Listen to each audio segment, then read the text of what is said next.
Well, it's difficult to dispute the idea that it was Macron's comments that brought this riposte from Trump. He's referenced them specifically.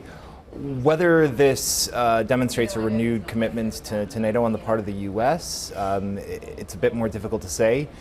Certainly, I don't think anybody would accuse this particular White House of being overly consistent in terms of its foreign policy statements or its statements on its foreign policy at this point. There's also a degree to which President Trump is somebody who has a very keen grasp of PR. He kind of likes to create an air of tension or an air of something almost about to fall apart before these summits so that he can portray himself as the guy who comes in and rescues it. And that's mainly for domestic political consumption. So there's a degree to which this is a bit kabuki, a bit of a show being put on, and what it actually means it would be more difficult to say. And talking about the defense spending angle, Christopher, I want to come back to you. Yesterday, I think, again, off the cuff, President Trump sort of threw it out there and said defense spending should move up to 4% of GDP from 2%, and no one's reaching 4%. Even the US are at 3.5%, I think. But bottom line is, actually, if you look at the numbers from a year ago, defense spending in aggregate has gone up about 11%. So it is moving in the right direction. To a certain degree, he has been successful at getting other member states to cough up, hasn't he? Quite so, and as Daragh was just saying, he's an exponent of the art of PR, and Trump, that is, President Trump himself said that when I think just before setting off for the UK for this summit, he tweeted that NATO had been transforming and improving thanks to his efforts, and the figures show that. However, there's a very long way to go. The most contentious case, a major ally being Germany, which is increasing its defense spending from, I think, roughly about 1.5% of GDP present at a snail's pace to the 2% target.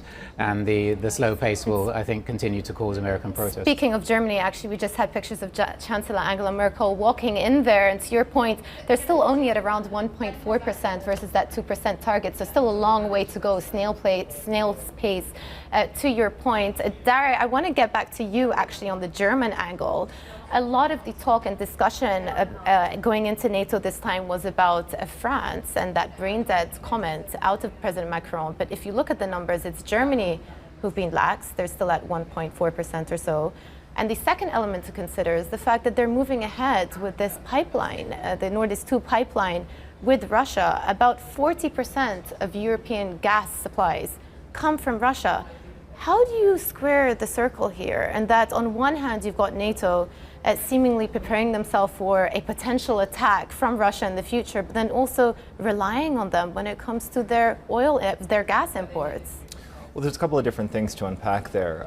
First off, German defense spending naturally has been lower than a lot of other European states. That's for historical reasons. Making the argument for rearmament is difficult in Germany domestically for very obvious historical reasons, as I said.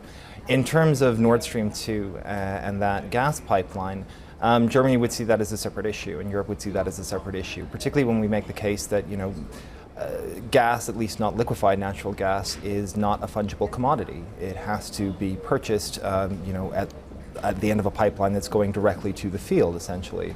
So in this sense, it's just as important for Russia to sell that gas to Europe as it is for Europe to use that gas in its own power production, et cetera, et cetera. The idea of a Russian gas weapon is something that we've generally been skeptical of at Verisk Maplecroft, just in terms of the economics of it are such that it's very costly for Russia to use.